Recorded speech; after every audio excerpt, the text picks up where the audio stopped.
Tu l'aimes ce délicieux biscuit, ce petit snack sucré que tu prends à 10 heures presque automatiquement. Tu le manges parce qu'il a bon goût, parce qu'il te fait du bien sur le moment, mais ce que tu ne vois pas, c'est que ce simple réflexe te fait perdre entre 2 et 4 heures de ta vie chaque jour. Oui, chaque jour. Et le pire, c'est que tu t'en rends même pas compte, parce qu'aujourd'hui, le sucre est omniprésent, normalisé, silencieux. Pendant ce temps, une personne sur 10 est déjà diabétique. Donc, en plus de mettre ta santé en danger, le sucre te vole aussi ton temps, et peut-être même ta vie. Alors si tu veux reprendre le contrôle, reste bien jusqu'au bout. Combien de fois t'as remis les choses au lendemain juste parce que t'étais fatigué? Sois honnête avec toi-même. Combien de fois t'as dit je le ferai demain alors qu'au fond tu savais que t'allais repousser encore? Combien de fois tu rentres du boulot, t'es vidé, t'as zéro énergie et au lieu de faire ton sport, tu t'affales et tu commences à grignoter un paquet de gâteaux, puis deux, sans vraiment réfléchir? Tu le sens ce moment-là? Combien de fois tu avais des choses importantes à faire, tes factures, le ménage, des trucs simples, mais tu étais soit trop fatigué, soit en train de manger, soit juste incapable de t'y mettre? Combien de fois ça t'est arrivé? Et le pire, c'est que sur le moment, tu as l'impression que c'est normal, que tu n'as juste pas la motivation, mais au fond, tu sens bien qu'il y a un truc qui cloche. Je te rassure tout de suite, moi aussi, j'étais exactement dans ton cas. Le soir, je rentrais du boulot, j'étais rincé, vraiment rincé, et dans ces moments-là, je préférais grignoter plutôt que de faire ce que je devais faire. Le sport, je repoussais, mes routines, je repoussais, mes factures, le ménage, je repoussais tout. Donc crois-moi, je sais exactement ce que tu vis jusqu'au jour où j'ai compris un truc, l'impact réel du sucre, et surtout sur mon énergie et sur ma vie. Et ça, je ne l'ai pas compris en un jour. C'est venu petit à petit, à force de recherche, à force d'observation. Et un jour, je me suis dit, putain, mais il y a un truc qui ne va pas. Parce qu'à chaque fois que je mange sucré, il se passait exactement la même chose. Au début, ce moment de kiff, tu le connais, ce petit pic où tu te sens bien, où tu te dis, ça y est, je vais faire ça, je vais faire tout ce que je devais faire. Tu as même l'impression d'avoir retrouvé de la motivation.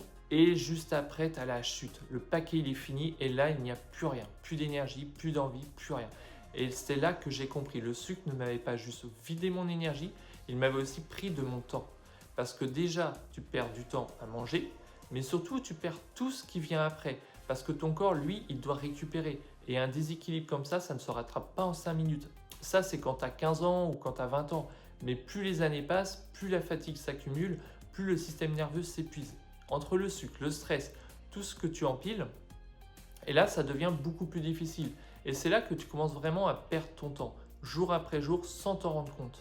Et moi, plus ça avançait, plus j'avais cette sensation bizarre de perdre mon temps, de perdre ma vraie vie. Regarde, je vais te montrer une journée type, juste pour que tu comprennes à quel point ça peut te faire perdre ton temps. Tu commences dès le matin, déjà tu es fatigué dès le réveil. Tu te lèves presque à la limite pour aller bosser, tu n'es pas vraiment réveillé, tu n'es pas encore en forme, tu es déjà en train de subir ta journée avant même qu'elle commence. Et là, il se passe quoi? L'alarme sonne, tu pourrais te lever, mais non, tu repousses encore et encore. Donc déjà, tu as perdu environ une demi-heure rien que ça. Des dizaines de minutes qui s'envolent, juste parce que ton corps n'a pas l'énergie de se lever net. Et ça, on le banalise. On se dit, c'est pas grave, je suis juste un peu fatigué, je suis pas du matin, mais non. Ce sont déjà des minutes que tu perds. Ensuite, tu enchaînes avec un petit déjeuner sucré, peut-être des céréales, des tartines, peut-être un café bien sucré. Je ne sais pas ce que tu manges le matin, mais si c'est sucré, attention. Ça te donne l'impression d'avoir un grand coup de boost. Tu te sens ce petit redémarrage, tu dis presque ça y est, je repars. Donc tu pars au boulot à la hâte, souvent limite à l'heure, parfois déjà en léger stress. Déjà tu es dans le rush. Et le problème, c'est que la chute de petit déjeuner arrive vite, très vite. Donc quand tu arrives au boulot, tu n'as pas cette vraie niaque, tu n'as pas cette énergie stable, tu n'as pas cette clarté, tu n'as pas ce moteur régulier, tu te traînes un peu. Et ça, c'est déjà énorme. Parce qu'une chose que tu pourrais faire en pleine énergie en 5 à 10 minutes au boulot, là, peut-être que tu vas le faire en 15-20 minutes. Tu vas relire 2 fois, tu vas hésiter, tu vas être plus lent, moins précis, moins vif. Et ces minutes-là, elles s'accumulent. C'est ça que les gens ne voient pas, c'est qu'ils voient la fatigue, mais ils ne voient pas le temps perdu à cause de cette fatigue. Ensuite, qu'est-ce que tu fais à 10 heures? Tu relances le système, tu prends un snack, un biscuit, une barre, un truc rapide et boum, un nouveau pic, puis une nouvelle chute. Et ça continue comme ça toute la matinée, avec des pics et des chutes. Donc tu sens ce cercle qui arrive.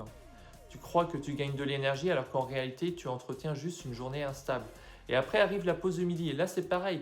Entre les produits transformés, le dessert, le pain, les trucs rapides, tu relances encore le pic. Et derrière, le gros coup de barre, celui que tu connais très bien, celui où tu as juste envie d'un café, celui où tu as la tête un peu lourde, où tu n'as pas envie de réfléchir, où tu repousses encore ce que tu devais faire. Alors qu'en vrai, peut-être que sur ta pause de midi, tu aurais pu faire autre chose. Lire tes mails, régler une facture, avancer sur un projet perso, passer un coup de fil important, t'occuper d'un truc administratif, faire quelque chose pour toi, mais non, tu es trop fatigué, donc tu remets encore à plus tard. Et l'après-midi, ça recommence, exactement comme le matin.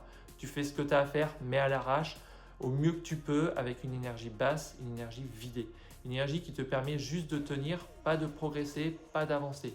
Tu n'as pas d'élan, tu as juste assez d'énergie pour tenir. Et quand on vit comme ça, on ne fait pas les choses avec puissance, on fait les choses en survie. Et ça change tout. Parce qu'une journée de survie, c'est une journée où tu fais le minimum, une journée où tu éteins les urgences, une journée où tu ne construis rien. Puis arrive la fin de la journée, et là, tu n'as plus rien. Plus d'énergie pour faire ton sport, plus d'énergie pour avancer sur un projet, plus d'énergie pour ranger, pour nettoyer, pour cuisiner correctement, pour préparer quelque chose pour toi, pour réfléchir à ta vie. Donc qu'est-ce que tu fais? Tu fais juste l'urgent. Ce que tu n'as pas le choix de faire, aller chercher les enfants, faire les courses, régler une urgence que tu as repoussée depuis plusieurs jours, mais tout le reste, le sport il est repoussé, le ménage il est repoussé, le projet personnel, n'en parlons pas, il est repoussé, préparer un voyage, repoussé, prendre du temps pour toi, repoussé, avancer sur ta vie, repoussé, et le soir ça continue parce que quand tu as été vidé toute la journée, tu as beaucoup plus tendance à t'affaler sur le canapé qu'à te remettre en mouvement. Donc tu t'installes, tu grignotes, et quand tu grignotes, tu ne fais rien d'autre. Donc là aussi, tu perds du temps, du vrai temps. C'est pour ça que quand je te dis qu'on peut perdre entre 2 et 4 heures par jour, ça peut paraître énorme, mais réfléchis vraiment. Imagine toute l'énergie que tu aurais si tout ça sautait. Imagine si le matin, au lieu de te lever à 7 heures, tu te levais direct à 6h30, déjà une demi-heure de récupérer. Imagine si ensuite tu avais une énergie stable toute la journée. Imagine si ton travail que tu fais aujourd'hui en 8 heures, dans la fatigue, tu pouvais le faire en 6 heures avec une vraie clarté mentale. Imagine ce que ça change. Peut-être que tu pourrais prendre de l'avance, peut-être que tu pourrais te libérer du temps, peut-être que tu pourrais souffler un peu, peut-être que tu pourrais enfin avoir un espace pour toi. Imagine la pause de 10 heures. Au lieu d'aller chercher un snack, tu pourrais lire, répondre à un mail, payer une facture, passer un appel important, regarder quelque chose d'utile, t'inspirer, régler un petit problème. Parce qu'aujourd'hui, ton téléphone, oui, tu peux l'utiliser pour scroller et perdre ton temps, mais tu peux aussi l'utiliser pour faire avancer ta vie. Et pareil le midi. Imagine si au lieu d'être éclaté après manger, tu gardais assez d'énergie pour utiliser ce moment intelligemment. Et le soir, là, ça devient énorme parce que si tu rentres avec encore plus de jus, tu peux faire ton sport, tu peux travailler sur ton projet, tu peux avancer sur quelque chose qui compte vraiment pour toi, tu peux cuisiner un vrai repas, tu peux être plus présent, tu peux vivre ta soirée, tu vois un peu tout ce que ça peut changer, tout ce que le sucre te vole sans faire de bruit, parce qu'il faut comprendre une chose, le sucre, il est omniprésent. Et ce n'est pas de ta faute. Tu baignes dans un système où on t'a fait croire que c'était normal, que c'était un petit plaisir, que c'était rien, que c'était juste un snack, juste un dessert, juste un café sucré, juste un petit truc. Mais en réalité, ce petit truc te vole une partie de ton énergie. Et quand il te vole ton énergie, il te vole ton temps. Parce qu'il faut que tu comprennes un truc. Le sucre ne te fatigue pas seulement après, le sucre commence souvent par te donner l'illusion inverse. Il te donne un pic, un faux élan, un faux départ. Quand tu manges sucré, ton corps reçoit quelque chose de rapide, très rapide. Donc sur le moment, tu peux avoir l'impression de revivre un peu. Tu sens une montée, un petit boost, un petit plaisir, parfois même une sensation de motivation. Tu te dis ça y est, là ça repart, je vais enfin m'y mettre. Mais c'est ça le piège, qui piège énormément de gens parce qu'ils confondent ce pic avec de la vraie énergie. Mais ce n'est pas de la vraie énergie. C'est un feu de paille, ça monte vite, mais ça ne dure pas. Et derrière, il se passe quoi? La chute. Ton corps doit gérer ce que tu viens de lui envoyer. Donc après la montée, ça redescend. Et souvent, ça redescend plus bas que ton niveau normal. Et c'est là que tu te sens lourd, un peu vide, moins clair, moins vif, moins motivé. Et le problème, c'est qu'à ce moment-là, tu crois que tu as besoin de quoi? D'un autre coup de boost. Donc tu recommences, un café sucré, un snack, encore un truc rapide et tu relances le cycle. Tu vois le piège? Le sucre te vend un soulagement immédiat alors qu'en réalité, il entretient exactement le problème qui te pousse à en reprendre. Mais ce n'est pas tout, parce qu'il y a aussi ton cerveau. Quand tu manges sucré, tu n'as pas seulement un impact sur ton énergie, tu touches aussi à ton système de récompense. En gros, ton cerveau comprend très vite une chose. Ça, c'est facile, ça, c'est rapide, ça me donne du plaisir tout de suite. Et plus tu répètes ça, plus ton cerveau prend l'habitude d'aller vers ce qui le soulage immédiatement. Pas vers ce qui construit, vers ce qui se soulage. Et là, ça change tout parce qu'un cerveau habitué aux récompenses rapides a beaucoup plus de mal d'aller vers le sport, le rangement, les papiers, les factures, le projet perso, la discipline, le travail profond. Pourquoi? Parce que tout ça demande un effort. Et quand ton énergie est basse et que ton cerveau a été habitué à chercher du rapide, il te pousse naturellement vers le facile, vers le scroll, vers le grignotage, te poser, repousser, éviter, remettre au lendemain. Et toi, tu crois que tu es devenu feignant. Alors qu'en réalité, tu es surtout enfermé dans un système où ton corps chute et ton système fuit vers le plus simple. C'est pour ça que parfois, tu voulais vraiment faire quelque chose.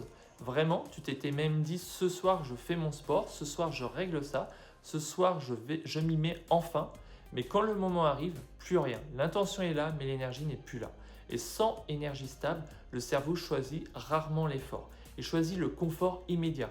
C'est là que le sucre te vole ton temps. Pas juste parce que tu manges un biscuit, mais parce qu'il t'enferme dans une boucle. Tu cherches de l'énergie, tu prends du sucre, tu montes un peu, tu rechutes. Tu perds en clarté, tu cherches le facile, tu repousses ce qui compte et ta journée t'échappe. Donc non, tu n'es pas faible, tu es pris dans un mécanisme et tant que tu ne le vois pas, tu continues à croire que le problème c'est toi alors qu'en réalité le problème c'est la boucle. Tu vois un peu les conséquences qu'un simple aliment peut avoir sur ta vie. Le sucre, il ne te vole pas juste un peu d'énergie, il repousse ta vie, il repousse tes projets, il repousse ton sport, il repousse ton élan, il repousse ton envie d'avancer, il repousse ta progression et il rend même plus difficile tes décisions. Donc la vraie question maintenant, c'est combien de temps tu as encore envie de perdre comme ça?